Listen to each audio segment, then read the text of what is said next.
Hi everyone, this is Dave and welcome to another video. Yes, it is time for What a Week.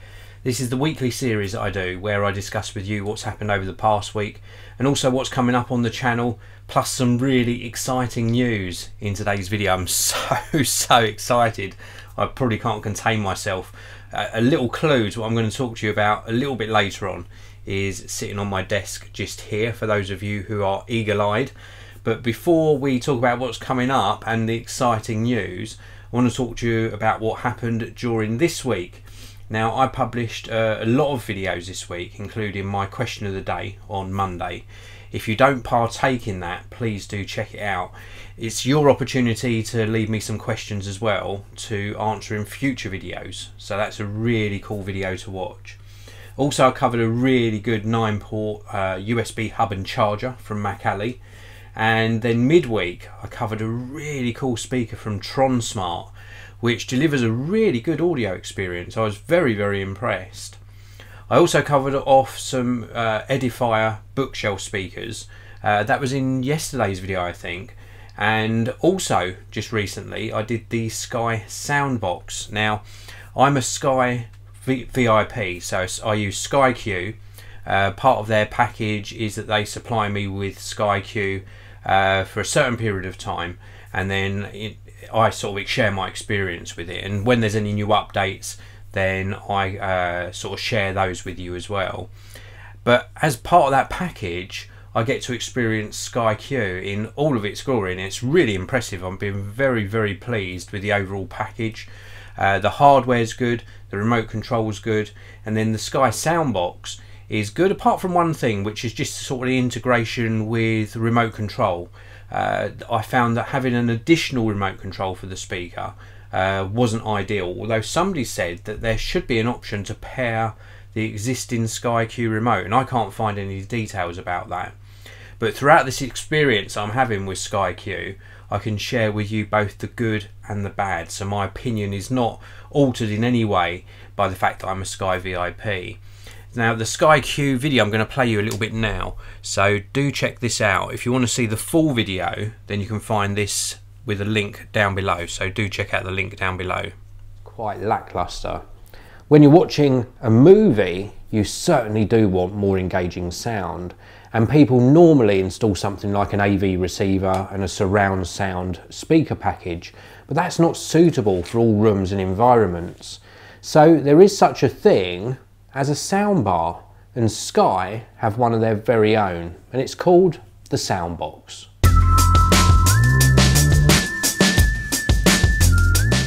So that has given you a little sneak peek of that Sky Soundbox video that is already up on the channel, so if you haven't seen that, it's linked to down in the video description, so please do check that out.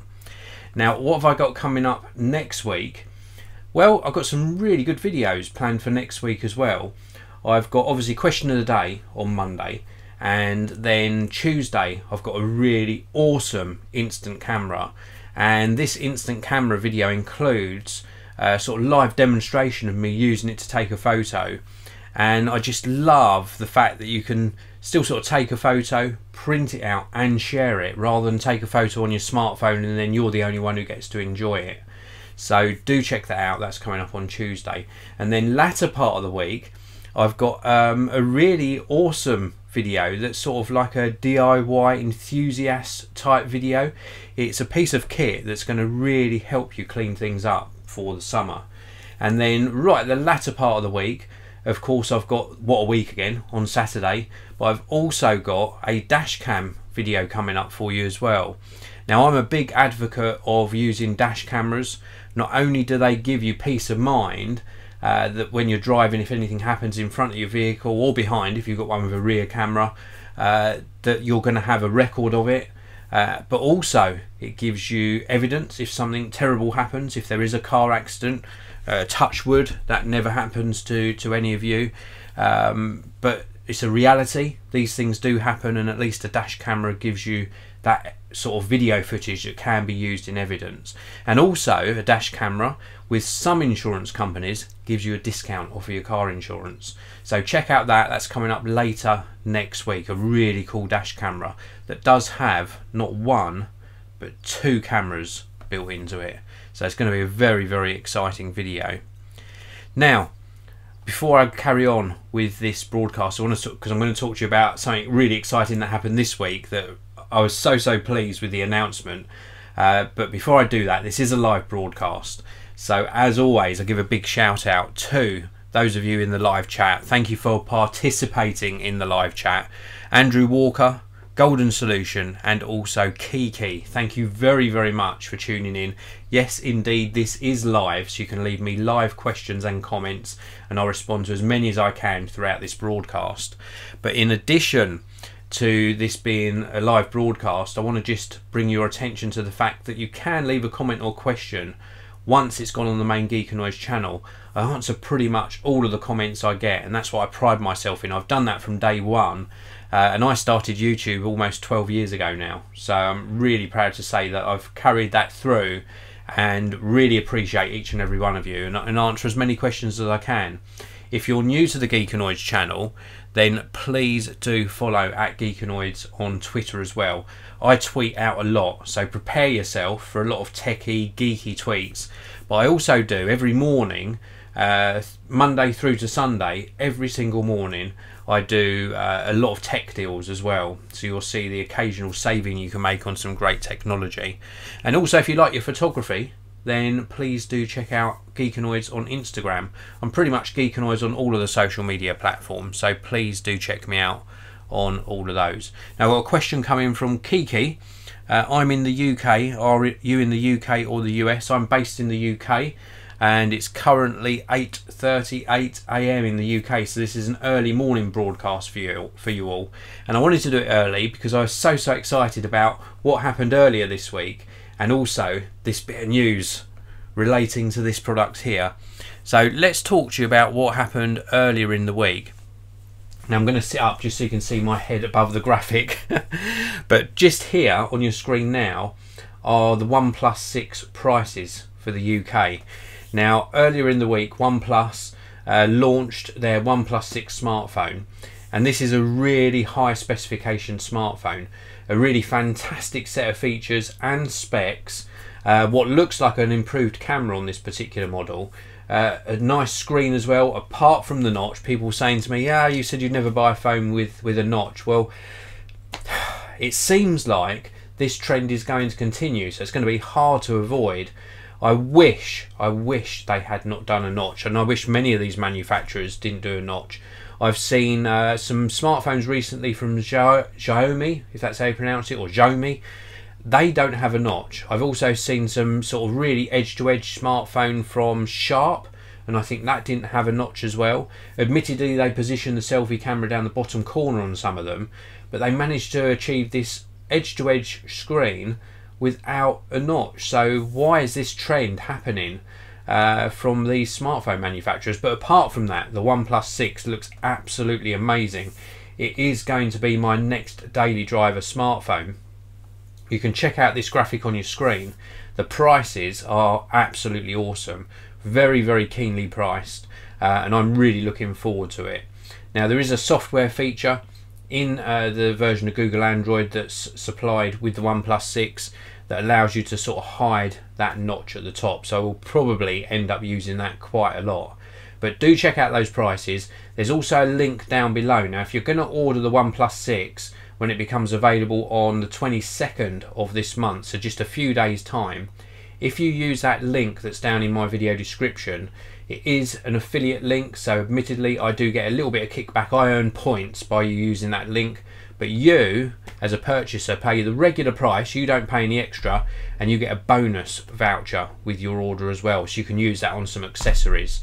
So do use that link down below if you're ordering a OnePlus 6 on the 22nd, or indeed after the 22nd of this month. So I said to you I've got some very exciting news as well, and I have indeed, and it doesn't relate to this particular camera. This is my Fujifilm X-H1, but it relates to cameras and the video production I do here on Geekanoids and also in my other business. Now this is my current camera. This is what I use to record quite a lot of footage on the Geekanoids channel. This is the Fujifilm X-H1. It's got the 16 to 55mm lens on it. It is a gorgeous camera, really very nice. It uses a crop size sensor, but very good quality of both photography, the images this produces, and the video footage as well. I've been so impressed with this, especially the film simulation modes. I love using, I think it's called Acros. I love using that in video capture as well, and this captures in full 4K resolution as well as UHD. Really great camera, very good ergonomics, really good performance, but I'm always up for improving the video quality on the Geekanoids channel, and it's going so well, especially in my other business, which is video production, and I'm going to be getting a new camera. Well, indeed, here's the big news. So if you watch my live broadcast, you get to hear this first. Not one, not two, not three, but 4 new production cameras coming into Geekanoids HQ, and they're going to be used for a variety of different things. One of them is a full frame camera. I'm not going to reveal what it is yet, and the other 3 are very small cameras, let's put it that way, and they're going to be used for the production of videos, not only in my commercial video business but also for the videos that you see here on YouTube. And I'm so excited about it, and I'm going to be unboxing each of them individually and sharing with you that experience in some videos on the Geekanoids channel, probably in about 2 or 3 weeks time. It's taken a little bit of extra time to get one particular camera because it's proving to be very popular. So I'm very excited, and the message I want to give to you about sort of where I'm taking the channel and sort of the success that I'm finding is not to come across as it being boastful, but just to really emphasize to you that if you focus, the encouragement I want to give you is to really focus on what your passions and dreams are. And if you really do that, if you really work hard, it takes a lot of hard work, especially if you are being self-employed, but you can achieve this even if you're employed, like in an employed position. If you work hard, dedicate yourself to that job, really enjoy what you're doing, you can achieve whatever you want. I watched a video yesterday which was on supercars. I really like my cars, and I watched a video the other day and it was so motivational. A big shout out to Shmee150 channel, and the gentleman there was talking about how to get a supercar, and he gave some brilliant advice, and that is not to concentrate on the money, not to concentrate on the subscribers, not to concentrate on the views, but to concentrate on doing something that you really like. Because if you really like what you're doing, you're going to put your all into it, you're going to put maximum effort into it, and then all of the benefits that come from that will give you more choices. So if you really want to achieve better production equipment for your YouTube videos, don't keep chasing the subscribers and views, just make great content, and then with that will come more opportunities, and with those more opportunities will come the funds that will allow you to buy new production gear. And he was using this example of sort of how to get a supercar, which is don't set all of your thoughts and all of your efforts on just getting that supercar, because that's a material item. Set your efforts and all of your energy on what your passion is, and then the supercar will come. So, you know, it's really good advice, very good advice. Anyway, I'm going to jump into the live chat. Let's take a look at some of the questions. We've got Hugo Henrique, LG G7 or the OnePlus 6. Really hard question that. The LG G7's got a fantastic camera.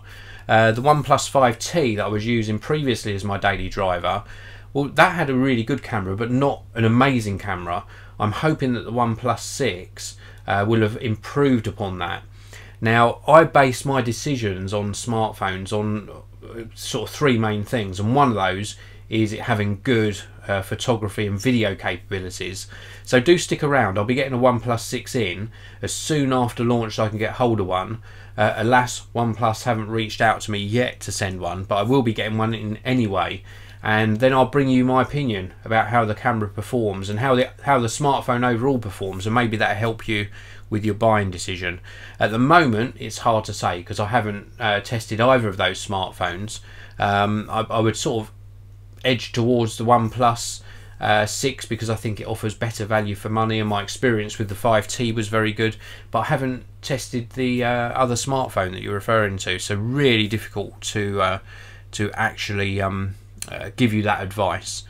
Kiki, in your opinion, I'm good with complex tech. What would be the best DSLR for me with a relatively low budget? That's such a hard question to answer because it depends what you want out of the camera. If you want a nice compact camera that's good at photography and video, I'd look at maybe something in the Canon EOS M range. Okay, unless you go for the latest M50, any of the models prior to that you won't get 4K video, but you'll get a nice compact package, and the latter ones have the dual pixel CMOS autofocus, and the autofocus on the Canon cameras is really second to none, very hard to beat. And then you've got the likes of the Sony a6500, another really good camera, which I could recommend. But for me, I mean, I've really enjoyed, I mean, if budget is no option, and maybe photography is your main use of the camera, and then video needs to be good but isn't top priority, then maybe the Fujifilm X-H1 does get expensive when you start adding some serious glass on, but again, this performs really well. So it really depends on budget, whether you're looking at it for photography or videography, whether you're looking at it just for YouTube, in which case I would say, do you really need one just for YouTube videos? I'm recording this on, or broadcasting this with a Sony AX53, which is a cheaper camcorder style camera. Can't do photography on it, but it's great for video. So there's so many different choices out there. Andrew Walker, you can apparently turn off the notch with the OnePlus using the OS. Yes, you can. It's got that little hide feature that you can go into the settings to allow you to hide that notch. Ryan, what's your opinion of the newly released Honor 10, Dave? I think it looks like a really good smartphone. The Honor 10 was launched just this week as well. £399 in the UK. Really keen price. Yet again, forgive me if I'm wrong on this, but from memory, it has got a notch. Again, this trend with smartphone manufacturers putting notches on the screens. Crazy. But it does look like a really nice smartphone. And then the colours that are available on the Honor 10, the backs, wow, they've done a good job. Plus you've got AI built in on the camera. A very good all-round smartphone. It's got a Kirin processor, so not a mainstream processor, not a Snapdragon that we're used to, but it should perform very well. So a really good choice. If that's your budget, I don't think you can do much better than the Honor 10 at that price point at the moment. The Honor 10 is also available. A lot of people are saying it was sold out. I think it's sold out if you're buying it direct, but it is still available in Argos in the UK, assuming you're based in the UK. Also on Amazon. I'm sure it was still in stock late last night, so do check that out. Akram Tariq says, is OnePlus introducing a second model like the T later in the year? Who knows, maybe they will. Maybe that's going to be a trend now that they do midway through. They do the OnePlus 6T sort of maybe October time.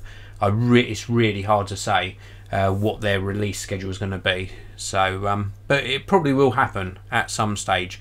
But I think they're going to keep them at least 6 months apart. That's what they would normally do. Andrew Walker says the Honor 10 is far better value than the OnePlus 6 in my opinion. The Honor 10 is very good value. Very good indeed. Hugo Henrique is also saying the Honor 10 is a weird release. Just go for the Honor View 10. Metal back, bigger, notchless screen. The rest of the specs are the same if you look hard enough, and it's cheaper. And that is very true. The Honor View 10 was one of the smartphones I actually reviewed this, I think it was this year, or it might be in the latter part of last year. And the Honor View 10, really good performer. Lovely screen on it as well, lovely hardware, decent performing camera, not stellar, really good battery life, and overall a nice experience. One of the things with the Honor smartphones you have to be happy with is their UI, so their user interface. It's not for everyone, but it is improving over time, and I would compare it to the Samsung user interface as well. Sort of similar sort of experiences between the two. Some people like it, some people don't. and with Samsung they sort of have pulled things back and made it sort of a lot lighter on the OS, and I think Honor are doing the same. They're trying to just sort of pull things back and refine their user experience. Ryan, Dave, the Kirin processor is in the Honor 10.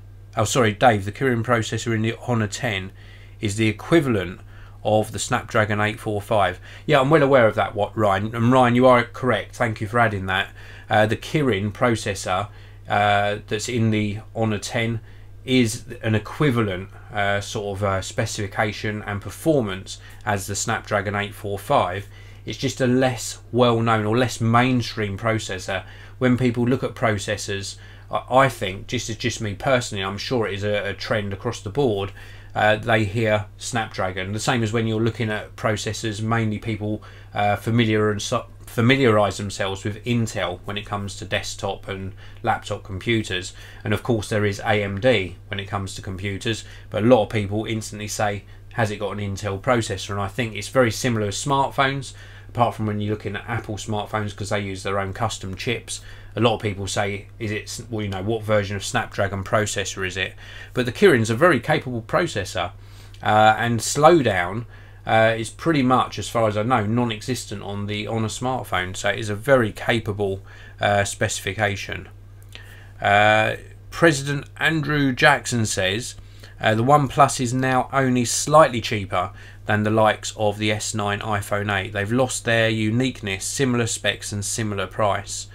I do agree, sort of, but the S9 at launch was about £300 in the UK, £300 more than the launch price of the top spec OnePlus 6, and now that price on the Samsung Galaxy S9 or S9 Plus, I think I was referring to there, well, certainly the prices have gradually dropped down because that's been available for a short while now, and that is another great choice, the Samsung Galaxy S9 or S9 Plus. There's so much choice nowadays. We'll take this as the last question, then I'm going to wrap things up. Andrew Walker, do you find the screen on your iPhone 8 Plus not very bright when outside? Sure, my 7 Plus was better. To be honest, Andrew, I find it absolutely fine. It goes plenty bright enough. I'm sort of one of those users with the iPhone 8 Plus and the iPhones that I tend to be happy with the brightness at just under the middle brightness. I don't need it much brighter, and then when it cranks up when you're in direct sunlight, it makes it more than viewable for me. But some people need that extra brightness, so I can understand that you might find it a little bit lackluster, but certainly for me it works very well, and I find it very viewable in direct sunlight. So anyway, that's it for this video. Thank you very much for tuning in, everyone. Thanks for your questions as well. Don't forget to tune in next week for all of those great videos I've got lined up. Don't forget to subscribe as well, so that you see these new production cameras come into the Geekanoids arsenal of kit. I'm really excited to be able to share that with you in future videos, so please do subscribe so you don't miss that. If you enjoyed this video, hit that like button, leave me some comments and questions, and I'll see you all in the next one.